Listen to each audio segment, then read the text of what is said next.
excitedly. Hello, kids!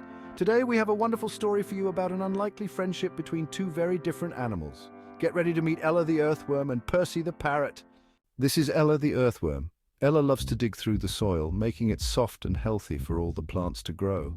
She's very busy in her underground world, but she's always curious about the world above. And this is Percy the Parrot. Percy is a lively parrot with bright green feathers and a talent for squawking tunes.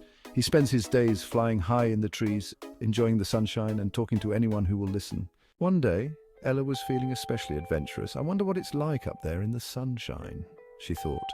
With a big wriggle, Ella decided to pop her head out of the ground for a better look. As Ella poked her head out, she saw Percy singing a beautiful song. Ella was amazed. Wow, Percy, your singing is so lovely. What's it like up there in the sunshine? Percy was touched by Ella's curiosity and decided to offer her a little adventure. How about I show you what it's like up here? I can give you a ride on my back. Ella was thrilled. With a flutter of Percy's wings, they soared up into the sky. Ella looked around in wonder at the beautiful landscape below. This is amazing, Percy. I can see the entire garden and even the sparkling river. Thank you so much. Ella and Percy found a cozy spot in the garden to rest. They began sharing stories of their adventures. You know, Percy, I've always wanted to see the world from above. Today has been a dream come true.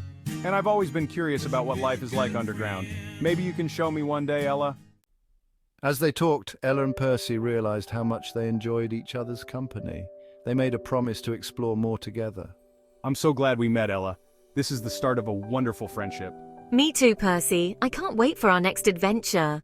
So remember, kids, whether you're small like Ella or colorful like Percy, everyone has something special to share. And sometimes the best friendships come from the most unexpected places. Thanks for joining us for this heartwarming story. Don't forget to like and subscribe for more fun adventures. See you next time. Bye-bye, everyone.